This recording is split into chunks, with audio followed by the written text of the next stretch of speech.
Okay, so today I'm going to be talking about Jesus and other ways of knowing. And we went ahead and did a brief greeting. We did a land acknowledgement. I'm going to talk about the framework, then about spirit and nature, and we'll have some concluding thoughts, and then I'll do my introduction. Okay, I'm going to do that at the end. All right.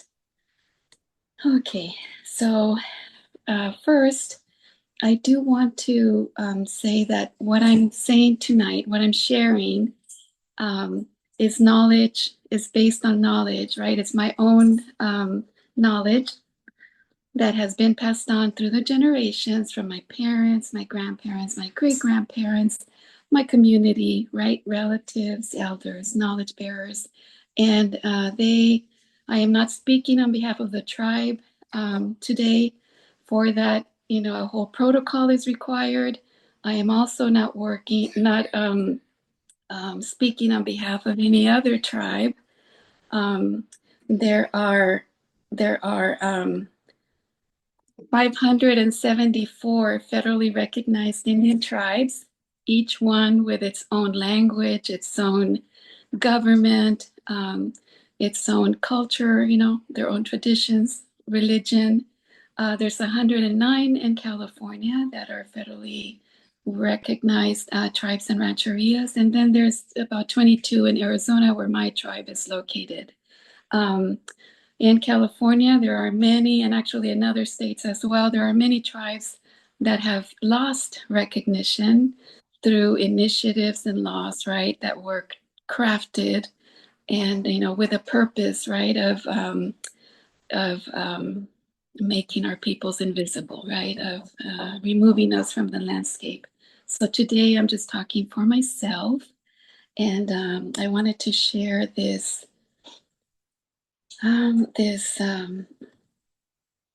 beautiful sunset. And this sunset is from here in Lompoc.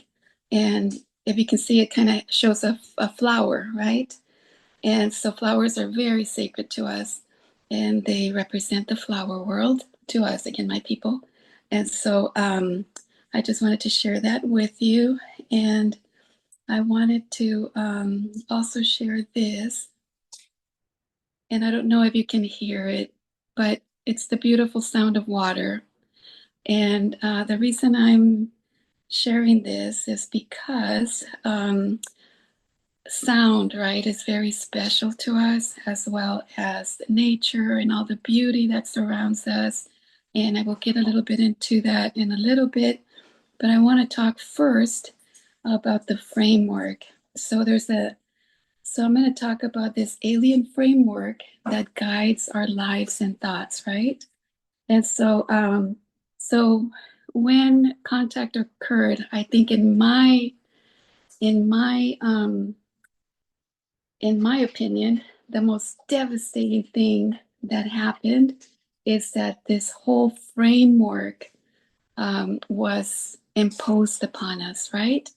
And this framework involved, how we do things, how we go to, the education system, how we learn things. And it's been so, we're so conditioned under this framework that, and that's why they had these, initiatives for assimilation, right? Um, and we're so conditioned that even this framework has already seeped into like even the way we think, right? I hope that our dreams are still happening outside of that framework. And what I mean with that is I mean about linearity. I'm talking about like linearity, right? The time flows in a linear way. There's other ways the way time flows, right? There's, the way we hypothesize, right? The way we learn, and the way we acknowledge education, right? In academia, for example, we have these illustrious, right? Um, Professors that are doing like all this work, especially those professors of color. But guess what? They're still doing their work within this framework, right? It's not our own. and I'm sorry, I don't mean to be, I hope I'm not sounding like radical or whatever, but I don't mean no disrespect. But what I wanted to say is that if you see this cube, that is the framework that represents to me the framework that was brought and was imposed upon us. But we exist outside of that, right? And even our spiritual existence, it's outside of that framework. So that's why it's very difficult to understand if I start to discuss, and I'm keeping it very um,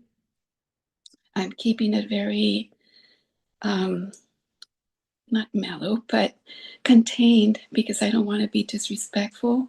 Um, but our knowledge predates those frameworks, as you all know, and our way of existence is very ancient.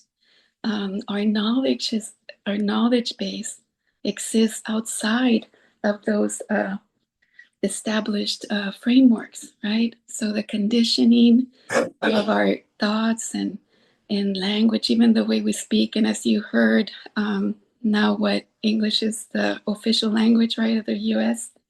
Anyhow, so all that again restricts, right, and contains the way we perceive things, and even sadly the way we relate, to our Creator sometimes. So Rosie and I talk about decolonizing religion, right? Well, again, the reality is that spirit exists outside of this cube, of this framework. Amen. So, yeah. So one of my most favorite verses is the beginning of the Bible, and I don't know how many times I've started it. I never finished the entire book, but sorry. um, but it says in Genesis 1, it says, "In the beginning, God created the heavens and the earth. Now the earth was formless and empty. Darkness was over the surface of the deep, and the Spirit of God was hovering over the waters." The Spirit of God was hovering over the waters. So if you can just envision or try to feel that, right?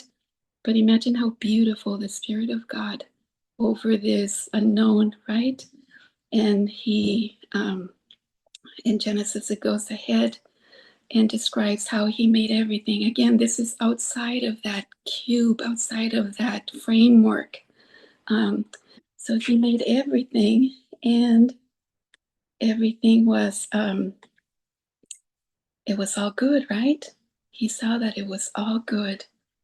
And again, outside of this, very ancient. So we see ourselves, our creation stories stem from the beginning, right? The beginning of time.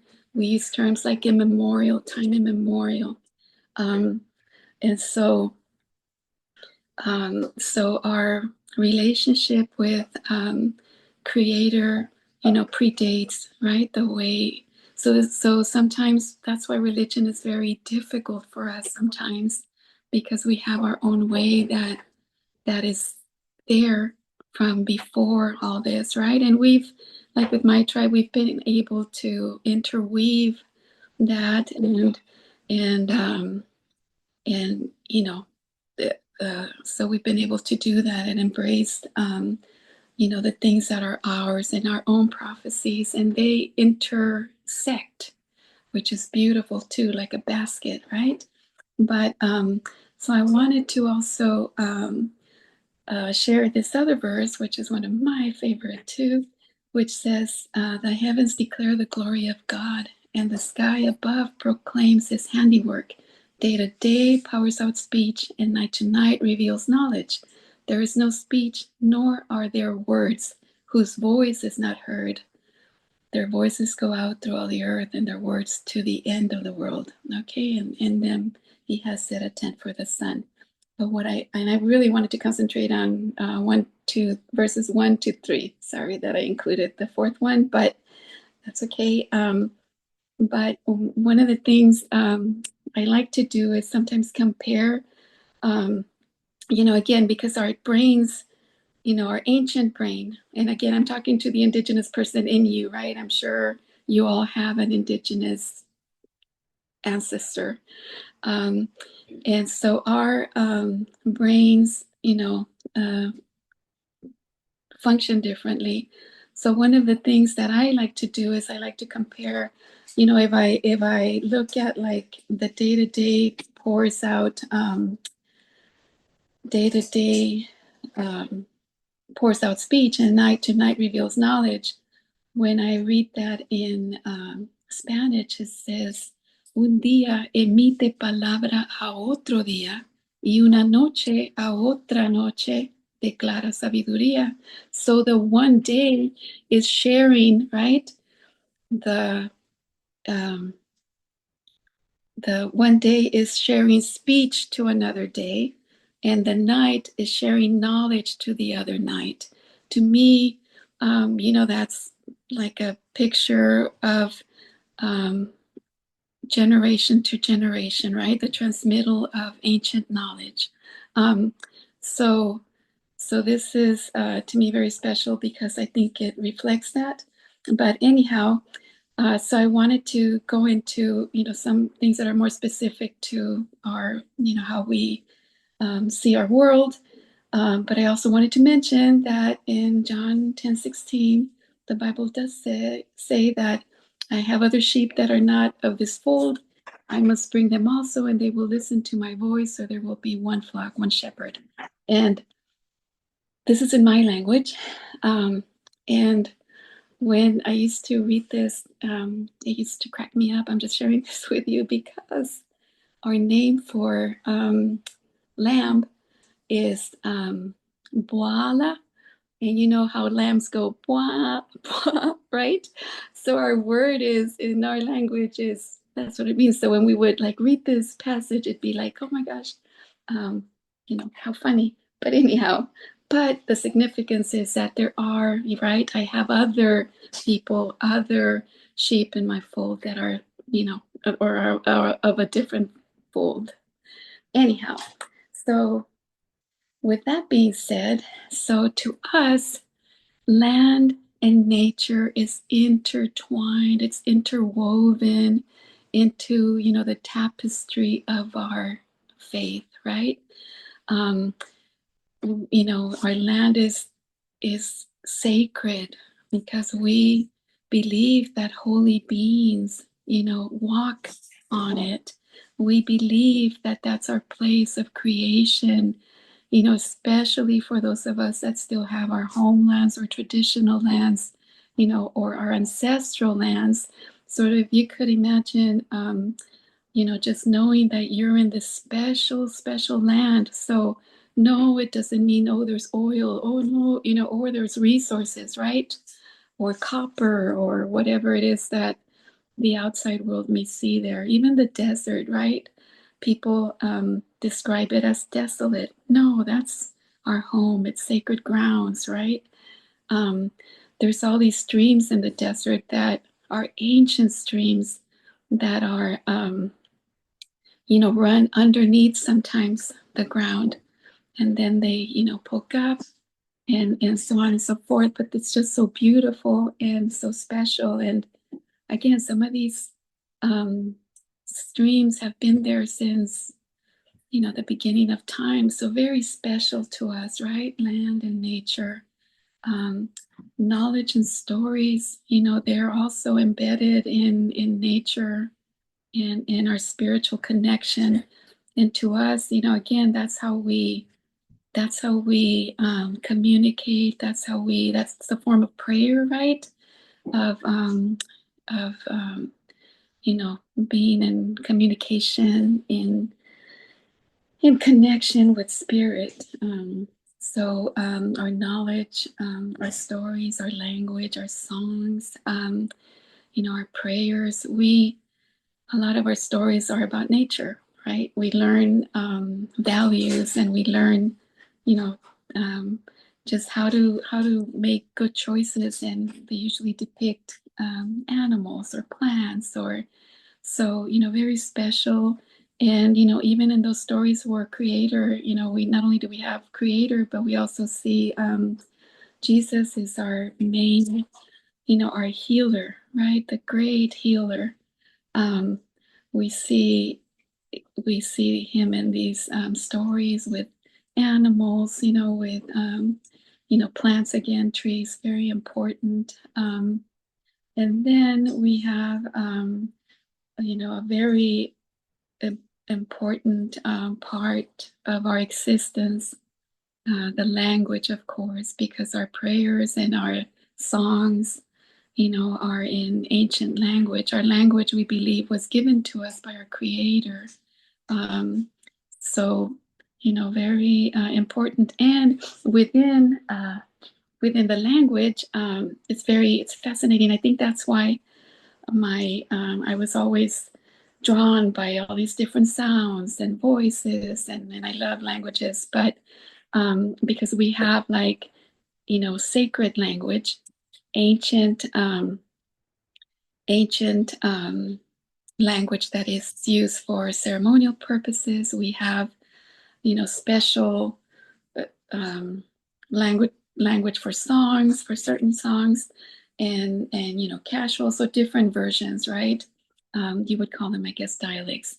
But anyhow, then I also wanted to mention again the prayer. Very important. We're always in communication with spirit. Sometimes just being outside and being in the presence of, you have that connection with spirit. So there's different ways to communicate with spirit, and again, by that I mean Holy Spirit, Creator, Jesus, right, our Father. And another very important thing to us is our ceremonies and our traditions.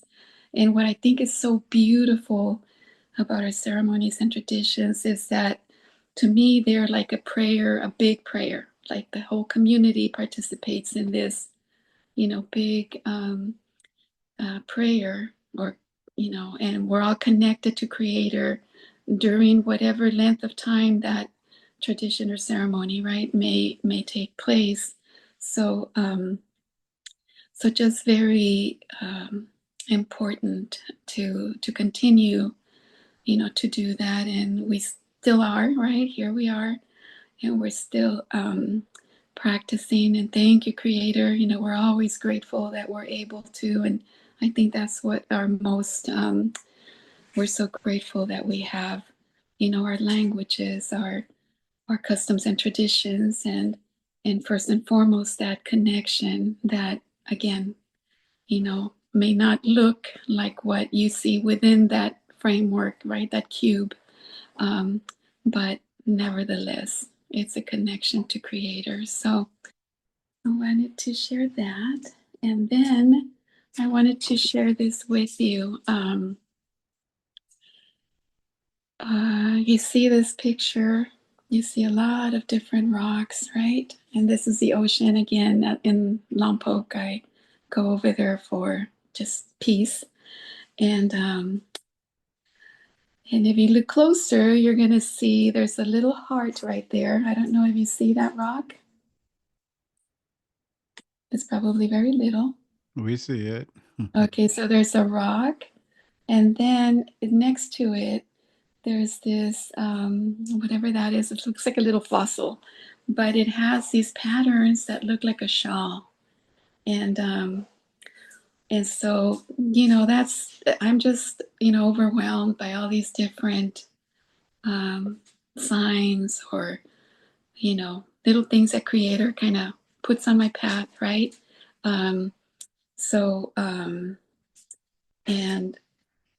I'm just, amazed at the beauty and just the perfection, right, of everything. And sometimes, so how do we, um, so how does this relate to us, especially right now with all that's going on, right? I think it's very important that we keep our sense about us, that we are not distracted by all the noise and all the nonsense sometimes, right? That is around us. That we really look. I mean, you just need to see the sky. You just need to look outside your window to see how precious you are, right? Because you are in this beautiful creation that was made by Creator Almighty. Um, in nature, a little squirrel can brighten your day sometimes, right? Um, Especially if you're in their territory and they want you off sometimes. Um, but anyhow, and then, I really respect, people's languages because there's so much in there, right? Each language transmits so much of the culture, and then also very important to continue always to pray, especially right now. I wanted to mention, you know, when the newcomers came, right? There were ceremonies that were banned across the nation, right? Such as the ghost dance or the sun dancing, right? And for me, I'm going to talk, again, from with my people. Even during war, our people would take time; they would retrieve to for ceremony. There was no way to not have the traditional, ceremonies that they had to have, and that's we're still here, right? And big a big part of that is because we did that, right? Um, and and so that's how collectively we got together, and it's powerful. It's powerful when you think about collective prayer, collective ceremony and all of that. But and then our traditions, of course, we need to continue those. And and just be able to connect right with our um, surroundings. uh, yes, and I think that's it. Okay, so this is it for the presentation. I did want to just mention a couple of other things, if you don't mind. Do I still have time, sir, Pastor? Go ahead. Okay, I just wanted to mention that so in the spiritual world, right? I mean, if I start talking about like different worlds, people will freak out. But again, our worldview is very different, and it sits outside what we're accustomed to, right? But in any case, what I wanted to say um, is that right now it's very important that we harness, that we're able to use that spiritual realm, right? Prayer, in groups, and however in community, to really fight off, right? That's another form of battle.